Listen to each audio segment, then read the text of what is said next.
The Yoga Sutras of Patanjali, a commentary by Sri Sri Ravi Shankar. The Discipline of Yoga, a lecture given on December 26th, 1994, at Weggis, Switzerland. Patanjali's Yoga Sutras begin Atha Yoga Anusasanam.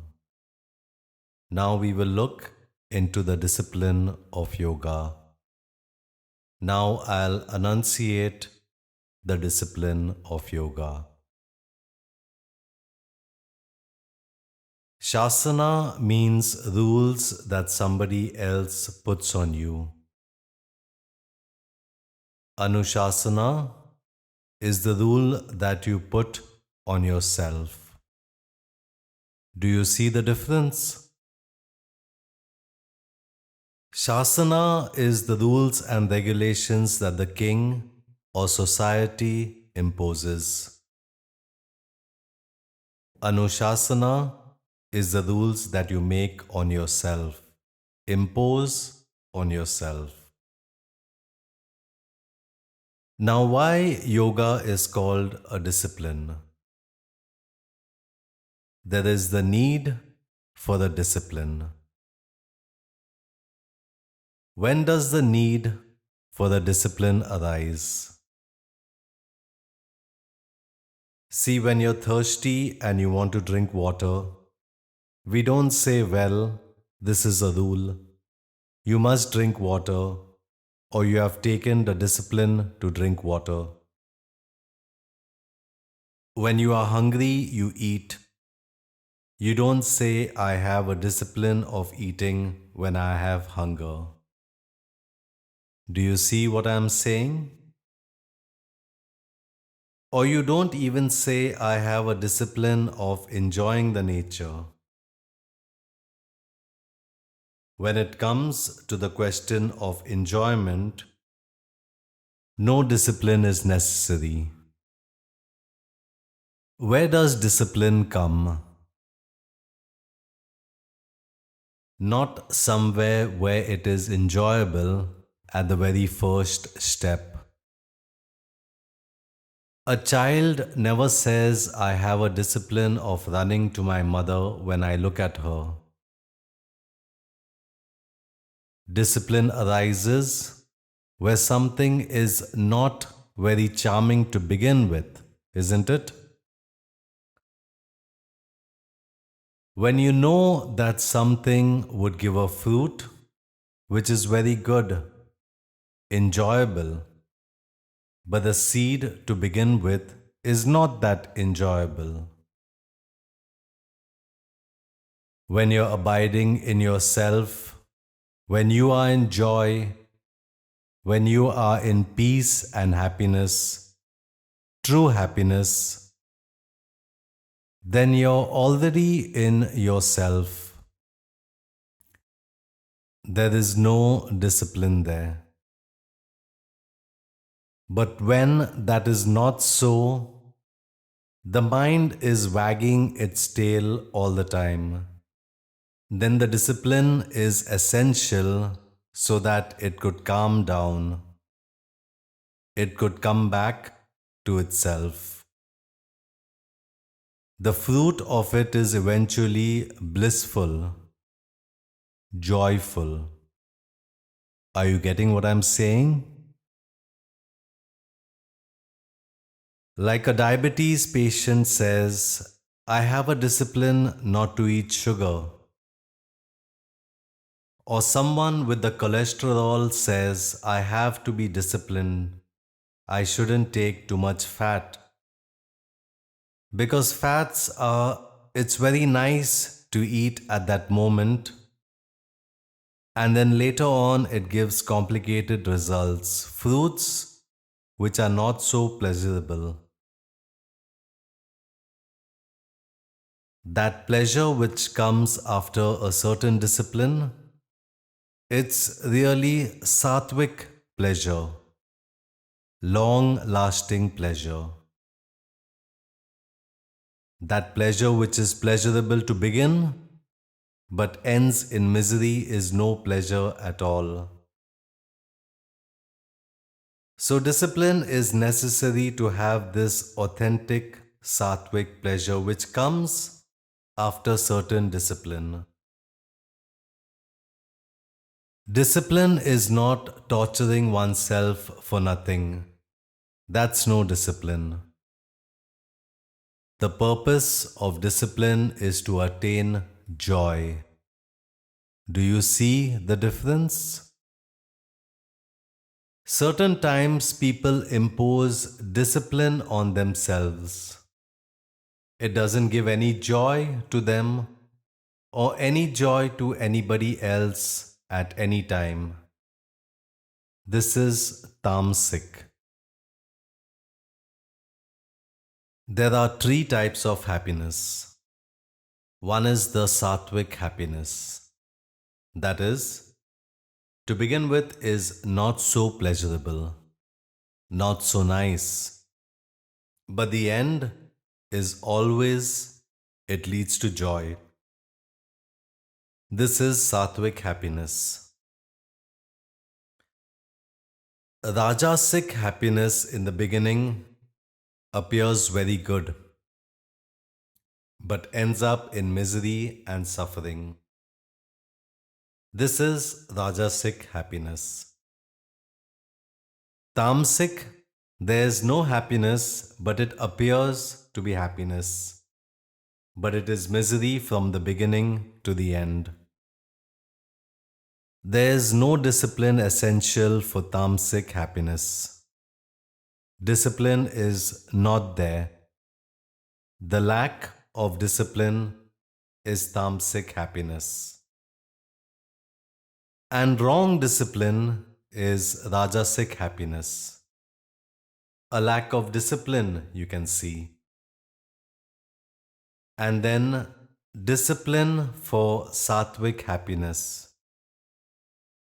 But that where it is essential to begin with. To bear that which is uncomfortable is discipline. It need not be uncomfortable all the time. But if it is uncomfortable to be able to bear and move through it, you need a discipline. That is why Patanjali begins with a now. When now? When things are not clear, when your heart is not in the right place. Now, yoga anushasanam. I will enunciate yoga. Now, let us look into the rules of yoga. Not exactly rules, the discipline of yoga. So, it's nobody's imposition, it is self imposed. See what all you have imposed on yourself. Morning, you wake up, you brush your teeth. Before going to bed, you brush your teeth. That is your discipline. But this has been imposed, self imposed from childhood, isn't it? Maybe when you were a kid, mother had to impose it on you.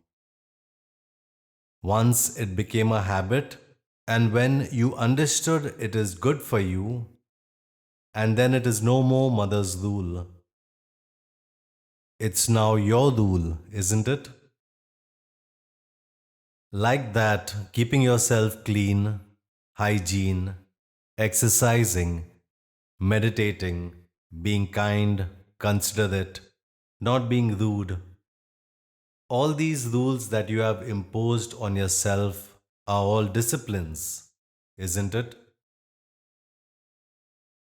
Now, what does this discipline do? Discipline to unite yourself. Unite all the loose ends of your existence.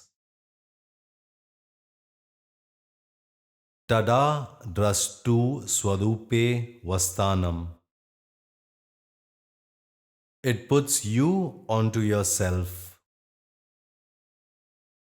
Tada dastu swarupe vastanam. Otherwise, what has been happening? Vritti sarupyam itaratra. Your mind is engaged, is caught up in outside world all the time. Eyes open, you are caught up in all that you see, you smell, you hear, you touch, you taste. And when you are in waking state, you are constantly engaged in the activities of the senses, or else you go back to sleep, or to dreaming state where you're completely shut off. In sleep and dreaming, the same memories come, but you're never to yourself calm, quiet. Uniting all the loose ends of your existence, you become the object of your perception. You know, if you see religious or very innocent people, even children, when they watch a movie so totally involved in the movie, isn't it? Nobody exists, just the movies is existing in that moment. So if you're sitting simply or without doing anything, you may have backache, pain, legs will hurt, or back will hurt, or something will happen. But if you're engaged in watching a movie, then you don't feel any pain or anything. You don't feel your body at all. You don't even know you are sitting. That is the movie's interest, right? What has happened? Your consciousness assumes the form of that movie, of that vritti. Are you getting what I'm saying? You know, once in a village, somebody was watching the movie and the people saw the hero is being tortured by villain and people stood up, really with their sticks and stones. Come on, I'm going to hit, rush towards the stage. It's said of a great reformist. He was watching in India, he was watching a drama, and the drama was so good, very well acted by the villain. And this gentleman just threw his chappal, slippers, took his slippers and threw it on him, cause he was so mad at the villain of the drama. But how could it be so? And the villain really took that slippers or shoes as a sign of honor. He said that means I could entrance you like that. So my acting was so good that you could throw your shoes, your chappals on me. Our consciousness assumes the form otherwise. Whole purpose of yoga is to be onto oneself, to bring an integrity new, to make you whole. Whole. Yoga is making you whole. Now see, you are looking at me. Become aware of your eyes that is looking at me. The pair of eyes that are looking at you. Are you aware of your eyes right now? And become aware of the mind that through those eyes are looking at me. Are you? Now for the moment, close your eyes to squeeze your eyes. Feel your eyes and take your attention from the eyes to the mind that's all over your head.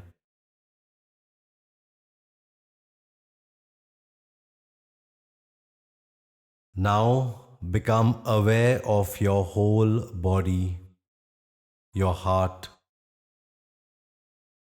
and the very center, core of your existence.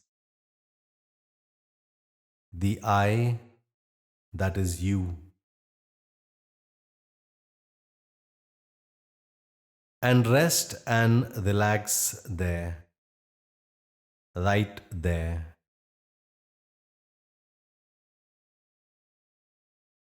This moment, you are not interested in seeing anything, smelling anything, hearing anything, or tasting anything, or feeling or touching anything.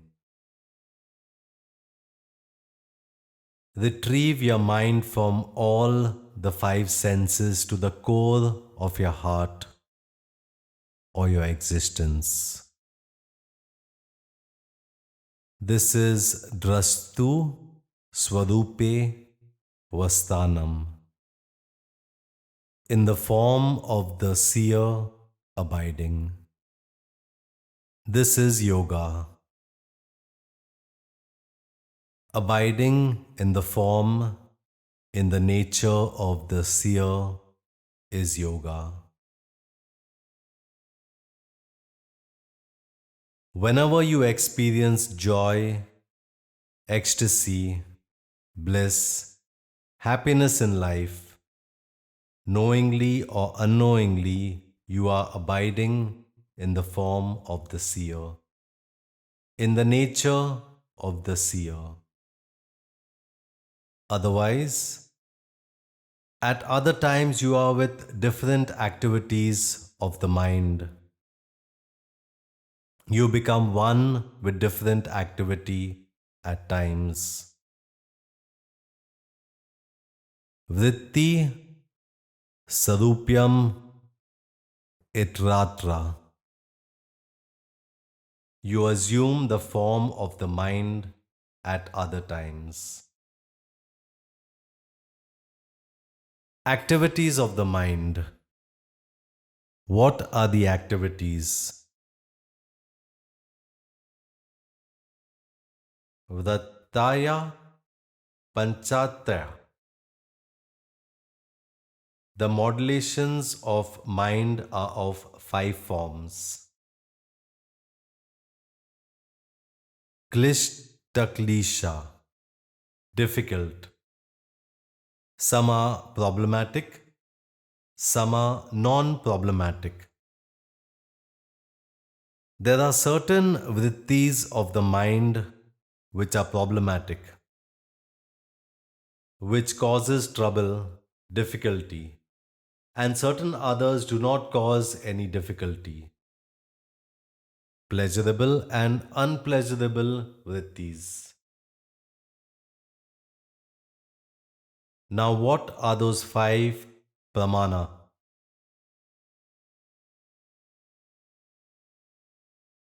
Viparyaya, Vikalpa, Nidras, Nataya.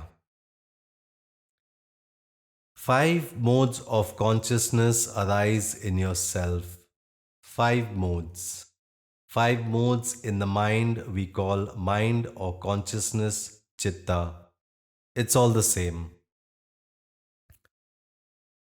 Different modes of consciousness. What are they? Pramana. Your mind is engaged in wanting your proof. Are you in Switzerland? Right now you say yes. How? You have proof in the mind. Yes, I see the results, the mountains, water, all these. Whatever you see now, these are the proof. Are you cold? I say yes. Nobody needs to tell me.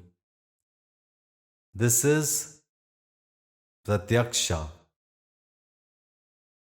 Three types of pramana: pratyaksha, anumana, agama. Pratyaksha means obvious, experiential. Our mind constantly wants us to have some obvious, solid, experiential proof. This is one mode of activity of the mind. Another is anumana. Anumana means it's not so obvious, but you guess. And whatever you guess, you believe in it. You, the guessing of the mind, this is called anumana. And then agama is the scriptures, because it is written in black and white, believing in it. These are the three types of proof you look for. Even today, in certain remote villages, the third world countries, anything that is printed is biblical for them, is gospel truth.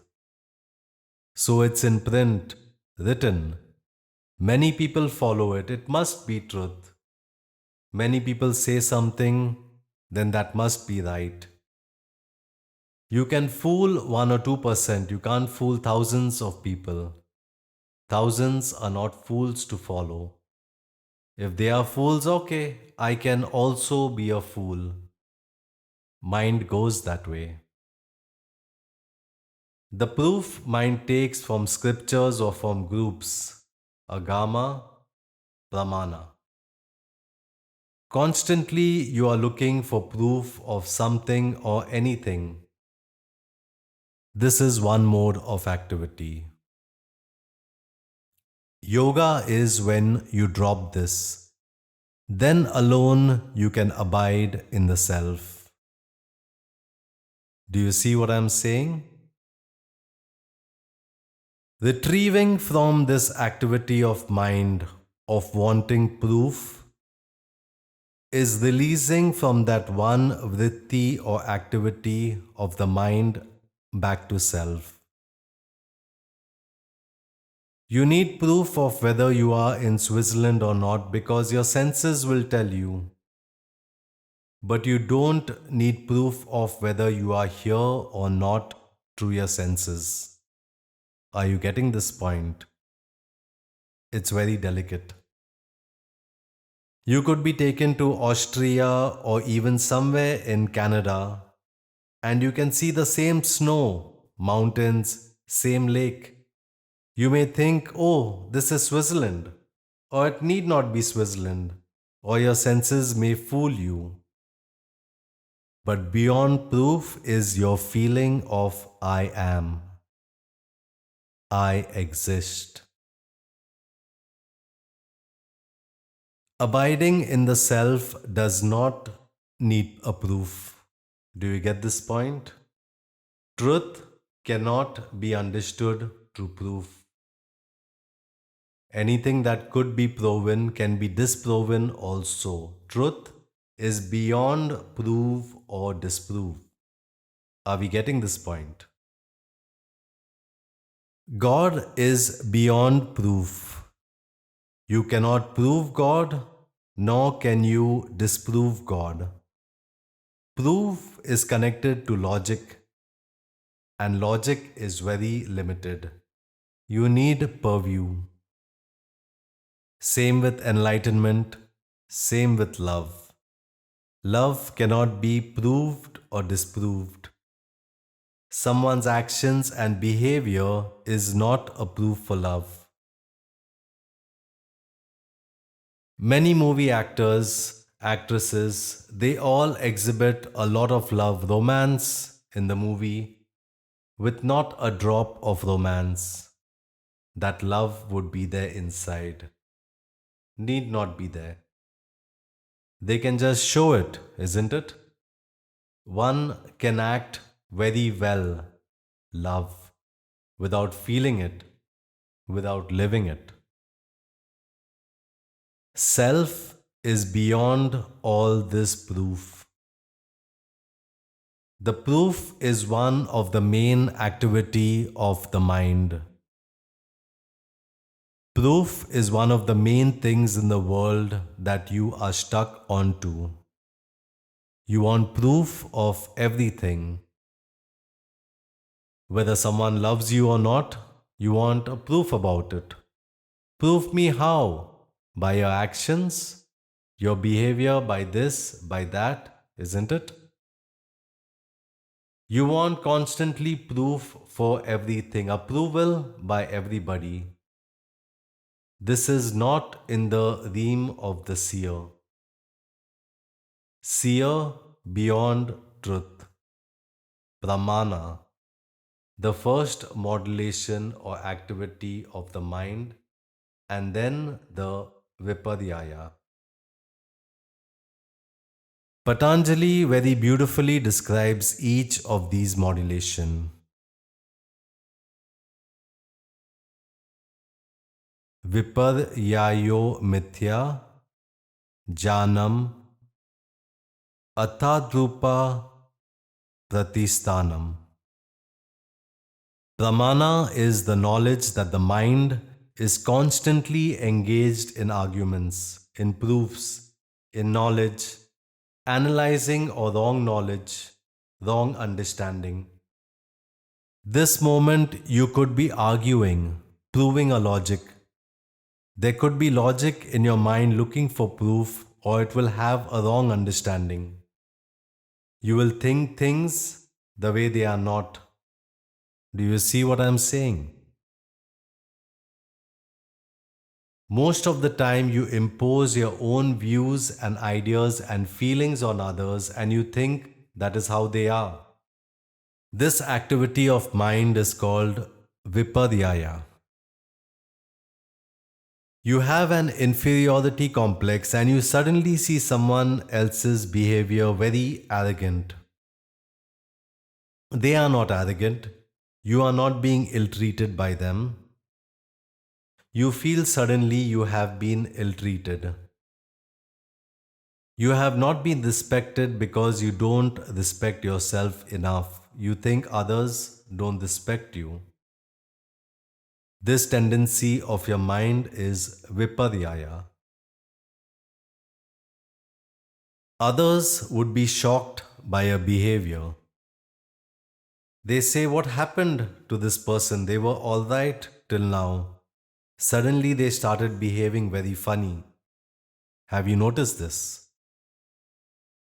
A good friend of yours suddenly start behaving very rude and very funny and you wonder, what has happened?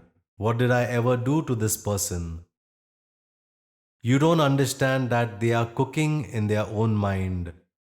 They own whatever soup. Why?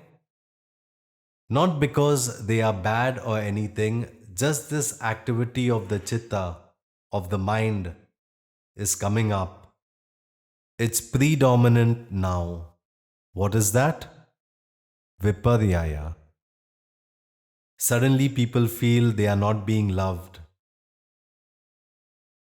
Many parents have this problem. Their children suddenly feel the parents don't love them and they are so perplexed. They didn't know what to do, how to prove them, how to show them. Because proof doesn't stand once viparyaya comes. The pramana does not stand. The logic fails because the mind is now more active on the second modulation, the second vritti, that is viparyaya. All logic fails. What stands is the wrong knowledge. Do you see what I'm saying? Somewhere inside their own mind will bring up the logic, but that goes to the background again. Again, the wrong knowledge stands, a friend. Mithya janam athadrupa pratistham. This is viparyaya. And the third vritti is vikalpa. Vikalpa is sort of a hallucination. Nothing of that sort exists. just mere words over in the mind. This is called Vikalpa. Like people sit and imagine that some Russians have planted in their ear some microphone in their ear. All these fears, all these unfounded, baseless, mere sounds which do not carry much meaning. Such thoughts, such ideas are called Vikalpa, fantasies. Mind either grows on proof or it goes on wrong knowledge, misconception, or fantasy. Fantasies are Vikalpa. Do you see this? You sit and fantasize, oh, that already you are 40, 50, 60. You sit and fantasize, if I was 16 again suddenly, how will it be? Maybe I'll go somewhere and I'll get a big haul of gold and suddenly become rich, then I'll have my own helicopter to fly with. It's not just the children who fantasize, I tell you. Adults also get into their own fantasies. This fantasy is called Vikalpa, the third modulation of Chitta. Vikalpa can be of two types. One could be of just joyful, pleasurable fantasy. Others could be of baseless fears. Do you see what I'm saying? Even fear is a Vikalpa. Oh, what will happen if I die tomorrow? An accident may happen to me. I may become disabled. These are all just simply sounds that has no value. Baseless fears in the mind, our fantasies are called Vikalpa. Then the fourth one, Nidra, sleep. If mind is not in any one of these three, the fourth place it goes to is to sleep. And the fifth activity of this mind is Smriti. That is remembering the experiences it has had, remembering the past experiences. That is Smriti. Now, see, when you're awake, are you in any of these four states of modulation? Four of these modulations? Then that is not meditation. That is not yoga. Are you looking for some proof? Are you debating in yourself? Are you hanging on to wrong knowledge or concepts about how things are? You do not know how things are because the whole world is fluid. Nothing is solid here. Nobody is solid. Nobody's mind is solid. No thoughts are solid. The whole world is fluid. Even air, I would tell you, go one step further.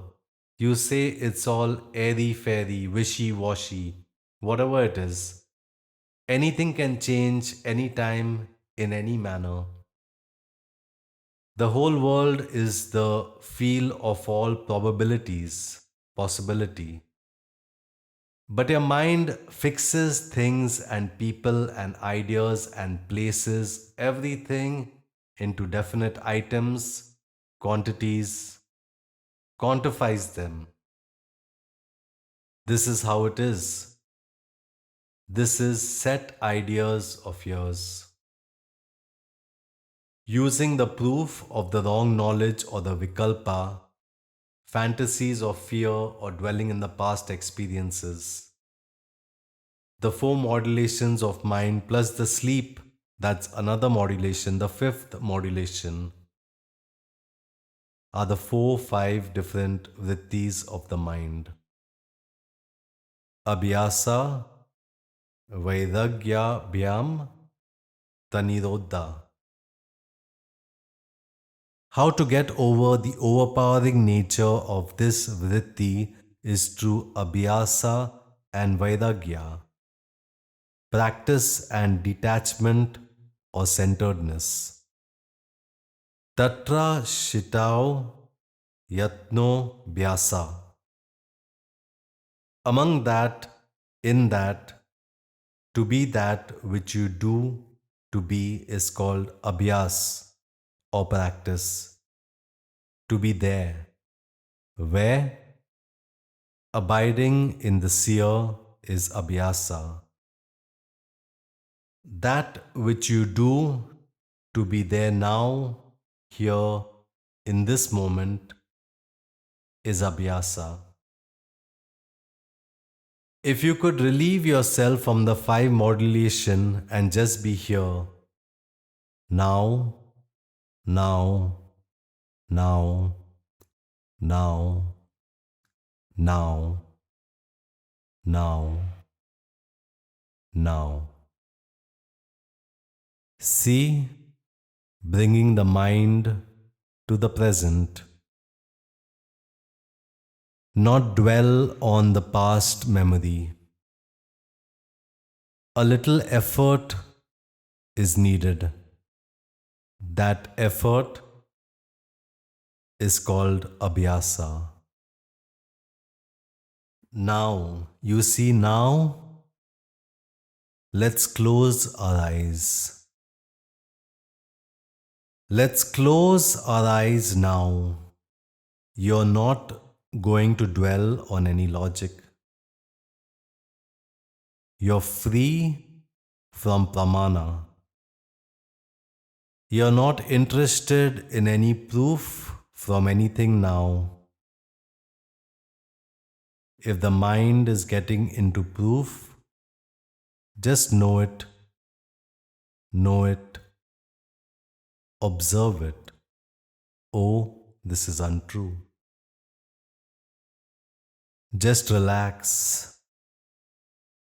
Not interested in any wrong knowledge or right knowledge, whatever it is. Often, when the mind is on wrong knowledge, it thinks it is on the right knowledge. So, not even interested in knowing anything, retrieving the mind from knowing also, knowledge. Not anxious to see, smell, touch, feel, understand anything. Not interested in understanding. Let things be the way they are. Who cares, right or wrong? No judgment. Freeing ourselves from viparyaya. Vikalpa, see, if the mind is on some imagination fantasy, just knowing that it is on an imagination or fantasy, it just drops off. Just like when you knew that you are dreaming, the dream vanishes. Knowing you are on a Vikalpa fantasy, the fantasy just drops off. Freeing from Vikalpa, freeing from the sleep, and relieving from all the experiences of past, pleasant, unpleasant experiences gone. This moment, so new, so fresh, so total, all that you are just this moment, free, fresh, and full. And being here this moment totally is abhyasa. Mind might try to go to the past in the smriti, then try to go off to sleep, then try to bring some logic and justification or some knowledge or some fantasy. Just knowing a game that is getting into the five without aversion or craving, coming back to the center, to the seer.